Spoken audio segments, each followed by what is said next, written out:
Hi guys, putting here with the game of my Bismarck, starting this video a little bit earlier than normal, just for a little bit of a channel update. Sneaky will be coming back around the 23rd from his vacation to West Cleveland and his sandcastle competition that he was involved in. I don't know why it's going to take him so long to travel to East Cleveland, but it's Sneaky we're talking about, so that is that. Now, as you saw previously, that this is a Tier 8 game. I am top battleship, and I've always believed a top tier battleship should make his presence be felt. Now, initially I was going to go to C, then I was going to go to A, but I make up my mind and I'm going to head towards C after this turn. I'm going to push hard into C because on this map I believe that it is easier for the South team to hold the C, even though the North team usually caps it first. It's easier for C to for the North team to hold C because there's not the little channels to go through. This is not a DD heavy game, which is going to make it a little bit easier for us.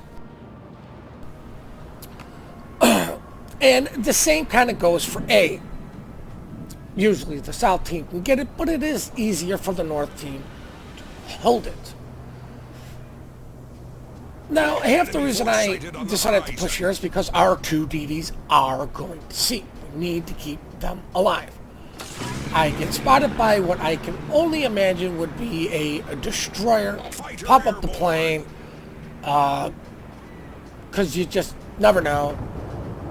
Gonna take a crack at the full broadside. Nuremberg, that didn't look like he was making any sort of movement. Not gonna follow shots, then to turn the ship a wee bit, try to get some shots on New Orleans. I need that guy dead as soon as possible. I want to get his radar out of the game. And as you saw earlier, obviously there's the enemy Nuremberg, who's taking massive damage. The New Orleans, at least 2 battleships, possibly 3. Like I said, this New Orleans is going to get my full attention to get him out because I do not want him killing any of my DDs. He's got my secondaries trained on him, so as soon as they're in range, and there they go, lighten them up, and there's a nice 7,000 damage. Gosh darn it, if I just aimed a little bit lower, I might have caught it in the Citadel and taken him out of the game. Now, we have capped C. They have gotten A and B. We are at a points disadvantage and a ship disadvantage, but it is still early, and we can still rein this game in. I'm going to take another crack at the New Orleans, and I failed to see him coming in at me. Do some nice damage. Turned my ship a little bit too much to the side, and I should have been turning the other way. And my secondaries going, but since my rear guns are looking at the Amagi, might as well take a shot at him. New Orleans is extremely low health, so next time he gets spotted, hopefully somebody will finish him off.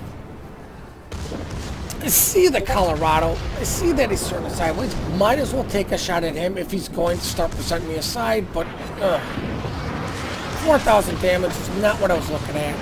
And at this point, we've got C. There's no reason for me to push out there and just die like a potato. So I stopped and started reversing, because I really am the only ship these guys seem to be shooting at, probably for good reason. The only ship they can see or I'm close enough. Gonna take a crack at the Otago, but, you know, aimed a little bit too low for him. I thought he was going, you know, I wasn't sure exactly what he was going to do, so I tried to play it smart, and it didn't work out for me. Now at this point, I want the Otago dead, but I want him to think that I've given up shooting him. So I take a crack at the Colorado. Do some nice damage to him, and at this point, I'm going to actually start turning my ship because I noticed the Amagi guns are looking at me, and I want to get everything I can on the cruiser. I've got my secondaries actively going after the battleship.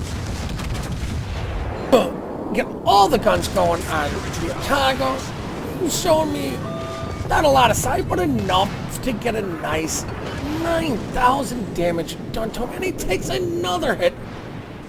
And the Amagi is just taking big hits from what I suspect is the Turpets, who comes up and takes the mantle of taking damage from me while I try to heal up and get some health so I could continue my push to help him out. Got a nice citadel on the Otago. He's got a big chunk of his health gone. I've got 2 fires burning on the guy. I always love burning down Japanese cruisers with these secondaries.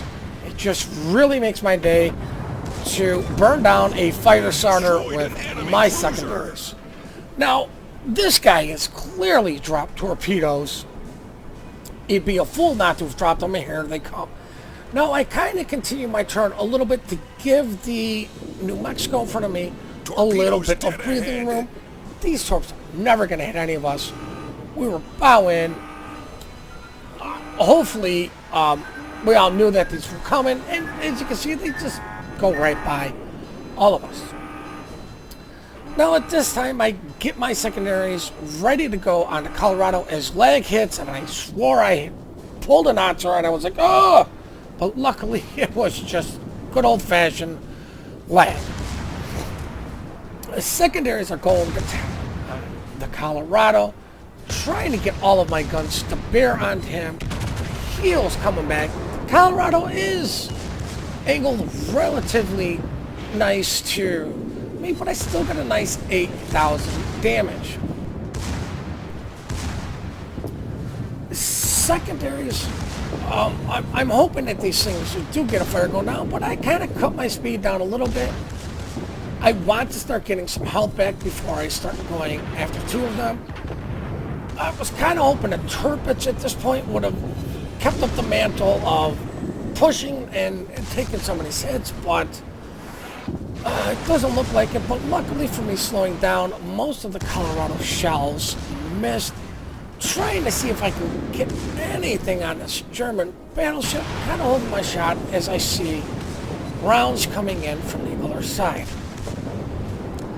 Now, aiming up at the superstructure of the German BB, and I make a bonehead move, knowing the Colorado was actively shooting me. I actually turn for some whatever stupid reason to angle against the freaking Atlanta. And boy, do I pay for it in the damage. Realize my boneheaded potato move. Returning to angle against the Colorado. Got to put these 2 fires out. I just could not let these 2 burn any longer.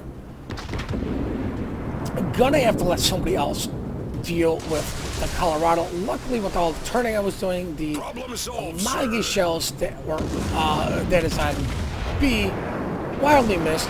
Luckily, I did turn a bit, nail him for 4,500 and get a Confederate.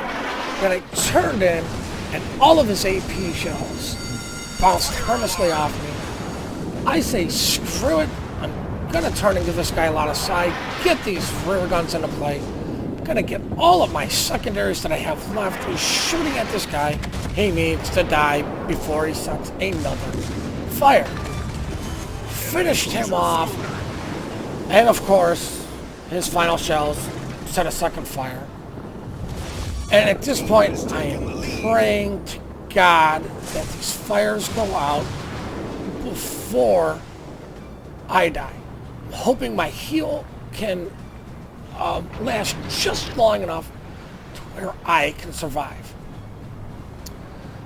I am getting all my guns to bear on the very last ship left alive, the Amagi.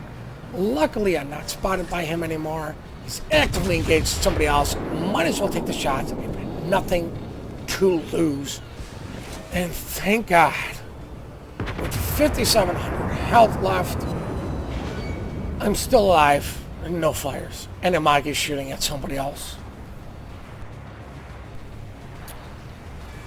Now, at this point, I'm just kind of hoping that I can get my health back before we have to re-engage Amagi. But as you can see, throughout most of this battle, we did hold the points lead, even though we never had the cap lead.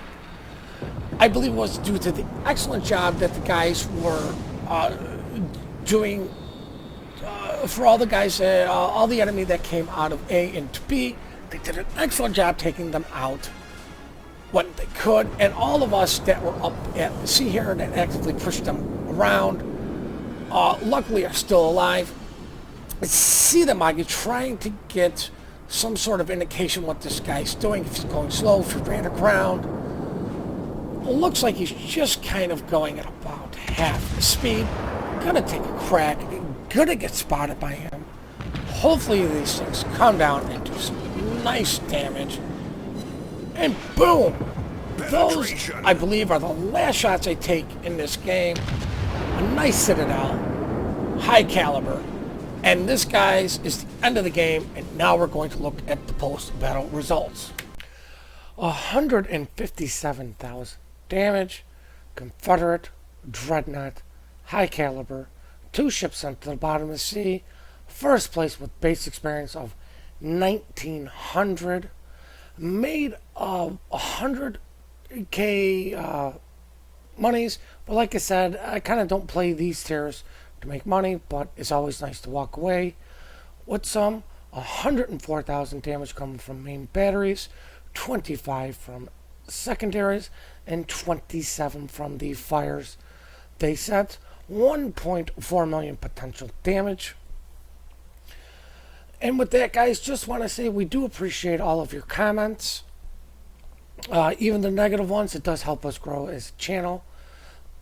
Please keep those replays coming in. Please hit that like and subscribe button, and I hope you guys have yourselves one great day.